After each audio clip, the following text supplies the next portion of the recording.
Hello YouTube, this is Morgan Bannon or Airspeed Prime here, and I am the site super moderator for Avatar The Last Airbender Online.com, and I'm here today with the episode commentary for 205 Avatar Day.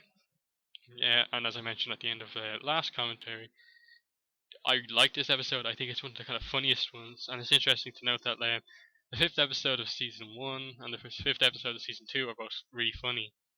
The King of Amashu and Avatar Day are funny. And then The Beach in season 3, the fifth episode of season 3, is a kind of really serious episode. Lots of kind of emotional kind of turmoil sort of stuff in that. But this episode, it deals with like a town that does not like the Avatar because of some of the decisions that the Avatar has to make are kind of like tough on the world. In this case, a town. And then hilarious kind of start to this episode with Momo just kind of sticking his hand just right in Sokka's mouth. No kind of respect for boundaries.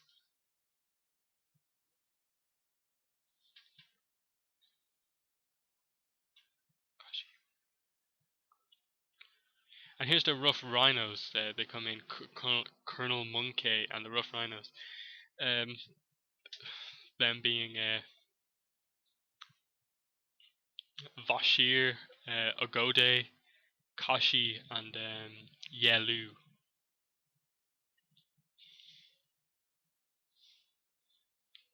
Kashi being the guy with the kind of bald head, kind of long hair. Ogode being the bald guy with the kind of ponytail thing.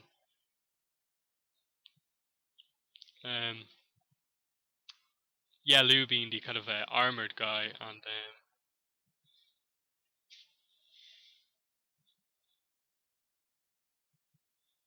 I always kind of mix up the names of the rough rhinos because we don't see them that much.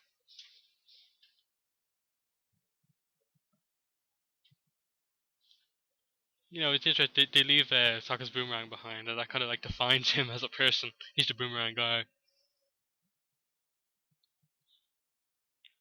We see how Sokka feels about Katara's hair loopies and Aang's arrow. They kind of define them as people for him.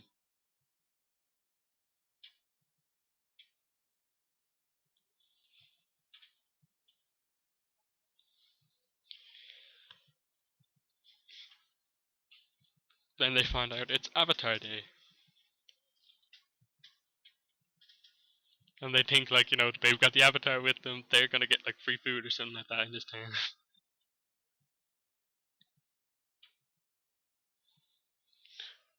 And here's it. It starts off as a big kind of parade. They think it's great. Roku, Kyoshi, and Aang. I would have liked to see a Kuruk there just to have a representative from all four nations. And if they kind of reference there, they have deep fried festival food.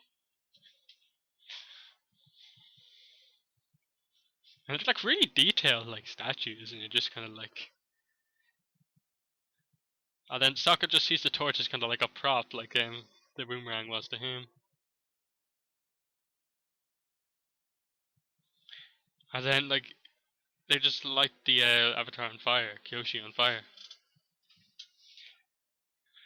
and we just kind of get like, oh, okay, why did this town hate the Avatar? What is the story behind it? Blue Spirit again.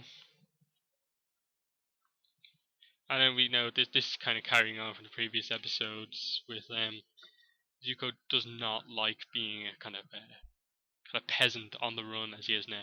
He's used to being kind of a prince, having everything handed to him, like being royalty, having money and stuff like that. So he just steals stuff to make it like that again. But Iroh kind of, he likes his food, but like he realizes like that if he has to live kind of on like little food, that he will do that. And then we see it gets hits Aang, the Aang's kind of Aang float in the eye, and Aang kind of winces, closes his eye. Aang reveals himself. There's that little shine thing on his head is just hilarious. And they're kind of frightened of the Avatar. Think he's just a kind of spirit being, and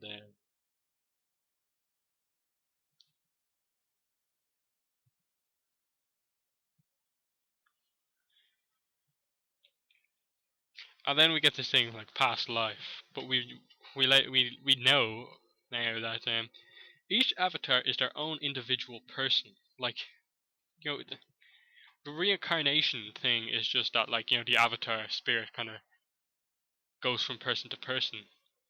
Like Aang kind of is only connected to like Kyoshi, only connected to Roku because they are both the Avatar. That's kind of what makes them kind of what links them. The Avatar spirit is what links them. And then it just makes you hate this town so much, especially Mayor Tong there. And then you see like the vendor kind of guy on the outskirts of the city accepted water tribe money, but the town doesn't. It's just like instantly making you hate him. Aang's put in prison in the kind of stocks thing.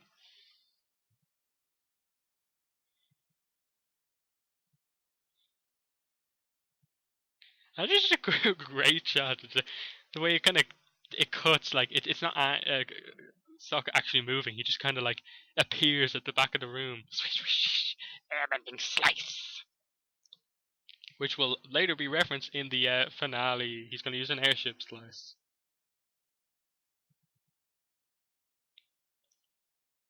And then Aang knows Sokka so well at this stage.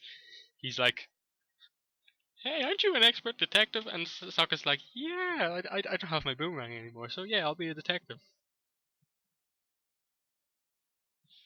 And they both Katara and Aang both realize that they have kind of started something that they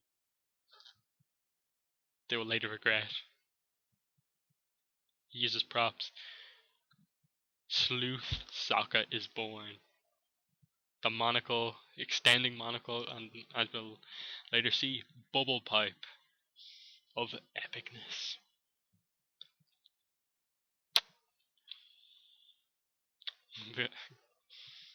The wealthy man protecting his money. And then like Zuko just kind of comes in, takes the money, and leaves, showing that Zuko is good at stealth.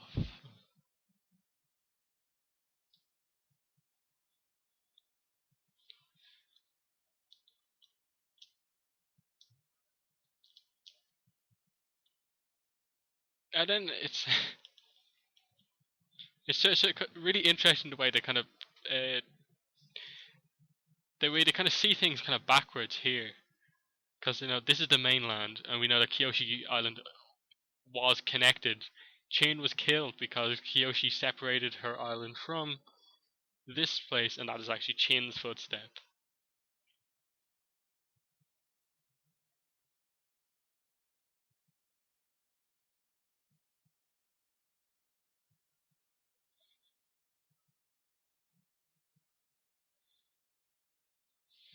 And then Sokka, he's the detective. He has to say everything. And Sokka, Katara's sort of like Sokka wants to be like the Sherlock Holmes. There's the bubble pipe, and then Katara is like the Watson. Just like you kind of wonder, where did he get a bubble pipe? There's a kind of little anteater rat thing. And the prisoners are glorious in this episode. You think it's going to be a fight. It's like bald head, tattoos. You'll fit in well. And like, oh no, Aang's going to get beaten up. But when we cut back, it's amazing. And here we have Kyoshi Island. Foamy comes up front, No Aang. Wait.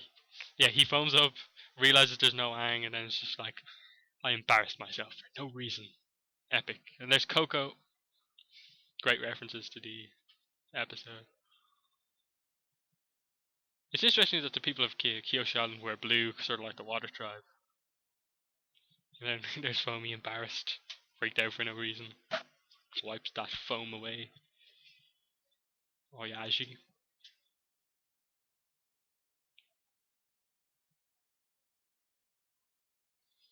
And Oyashi's just like, no, Kyoshi would never do that thing.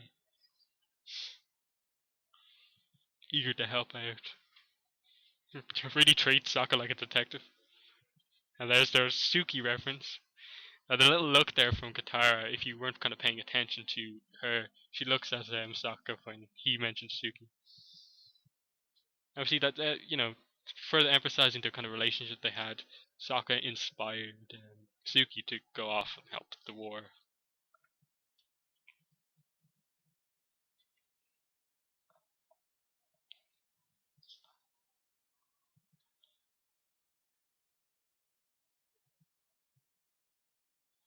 And it's just the way Sokka's like, they were her weapons, no? And then Oyaji's so proud to say, yep, biggest ever. And just these little references, like such a good crafted episode. And then Katara's reaction.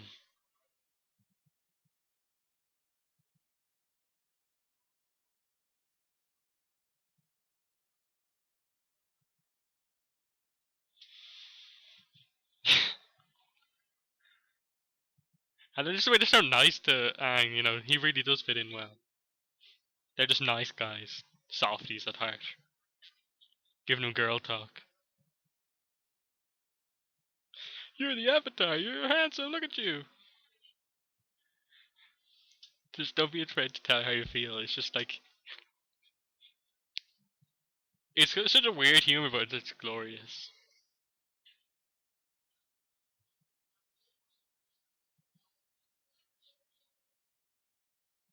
And the fact that neither place knows the full story. It's just like, oh, it's Kyoshi Day today. It's Avatar Day over there. Chin Village.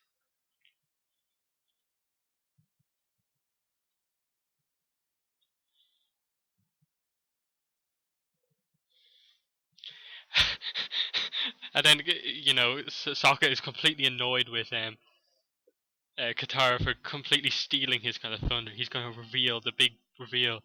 And so he just pushes her out of the way, and then, she takes none of it. Hits him with the bubble pipe. They have, like, loads of evidence. Like, they effectively know that Kyoshi, like, they have loads of evidence, enough to prove it. And then this just makes you completely hate Mayor Tong as, like, he's the most annoying character ever. Han was bad, Xiao was bad, you hate him, but, like, this guy, you're just like, Aang is good, stop!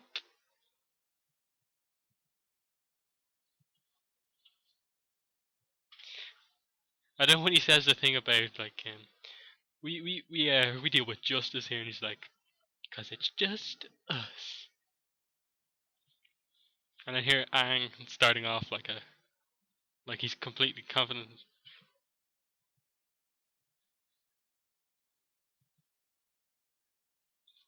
Just the animation there of him in the stocks, fact number one.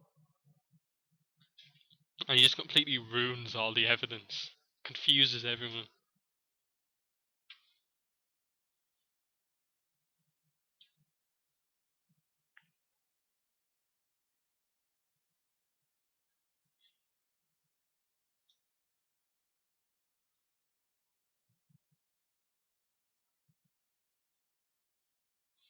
And just all Sokka and Katara's great detective work has gone to nothing because Aang is not good at public speaking. And then this line from Iroh here to Zuko. It doesn't matter to Iroh what he drinks his tea from.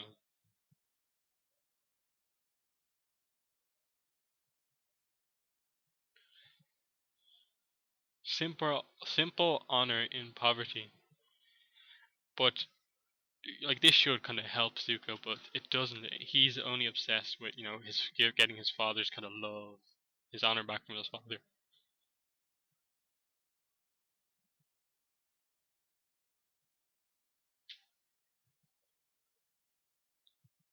And here Iroh kind of feels that he really needs to kind of influence Zuko, help him find the right path. And like he gives him great advice here, but Zuko just kind of doesn't really listen to him. Goes off on his own here. Decides he will in a second.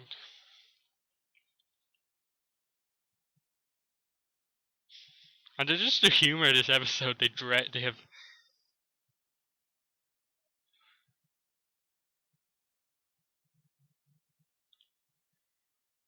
And just right the kind of confidence of Katara, like this is gonna work. This is so gonna work. Here's Kiyoshi, yeah. And it's just Aang dressed up as Kiyoshi.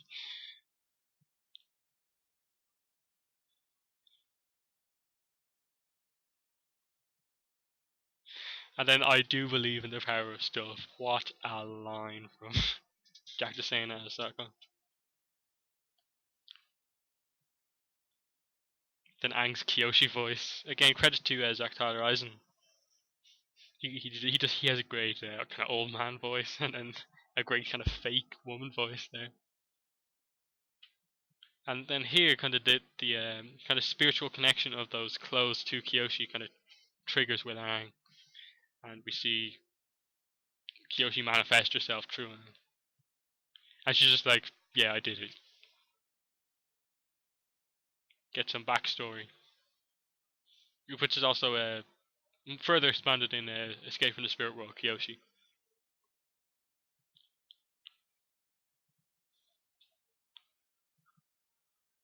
Like Kyoshi is the Avatar after Kuruk. Kuruk did not take an active role in being the Avatar, so Kyoshi does take a it's kind of maybe too active, does things too harsh. Like, look here, she just kind of like Avatar stage. I'm gonna split the land right here. And here we pretty much see for the first time like a fully kind of fledged Avatar, full power, just solving her problems right there. Separates the her island, makes an island, and then we see Chain just doesn't bother to move back, and pretty much it is not Kyoshi's fault. But she said she would have killed me if she had to. That's the kind of point that she makes here. We let her find out from Yang Chen that we know already that the Avatar's duty is to the world, to protect the world, keep balance. Chin fell to his death. It was his own fault, really. But Kyoshi would have, had he kind of like stepped back and like invaded Kyoshi Island, she would have gone ahead and killed it to keep the peace. Iroh here, he's happy that his voice finally got through to Zuko, but all Zuko heard was, like, your own. That's all he heard, and he decides that he has to go on his own. And Iroh realizing, like that wasn't what he meant, but maybe this will be good for him,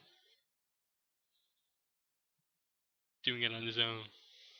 And as we know, like Iroh follows Zuko the whole way. He's like right behind him the whole way. And it's just kind of like game show wheel to determine how Aang is going to be killed. And I see like the shark. There's a shark there. A spiky pit, fire. There's the boiled in oil thing. There's a torture machine.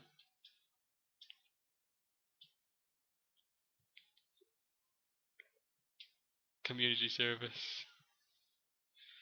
And the whole boiled in oil thing. Fried foods. And the guy beside the wheel has an amazing voice. Looks like it's boiled in oil. And here the rough rhinos come back from the start of the episode.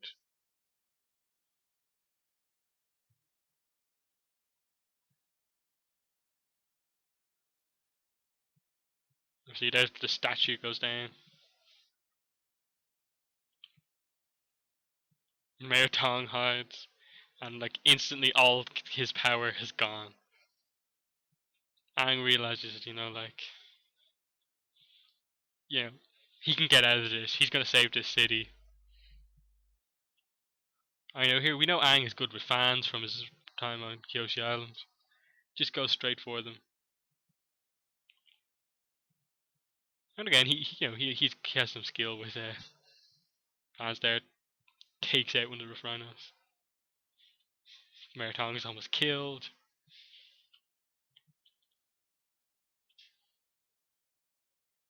And now we see that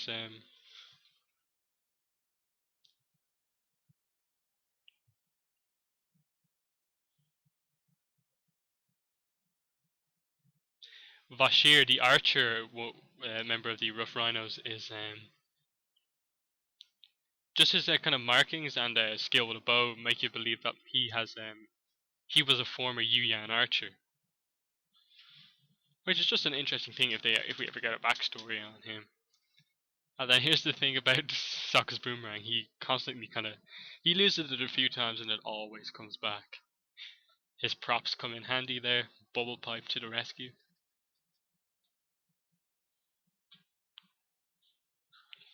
And here the big confrontation: Avatar versus Colonel Monkey, leader of the Rough Rhinos.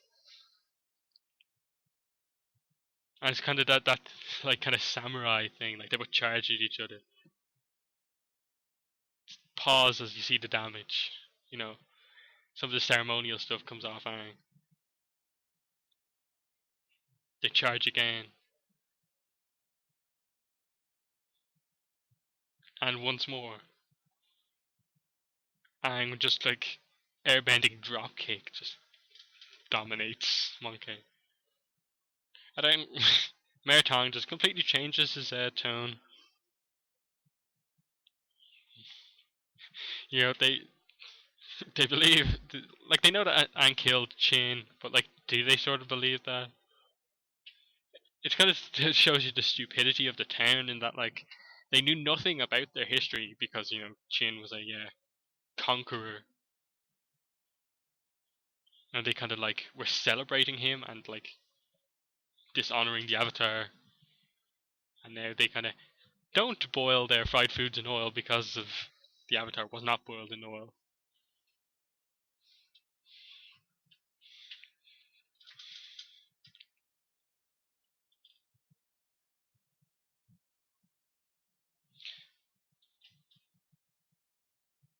So that has been the episode commentary for 205 Avatar Day. The next commentary is going to be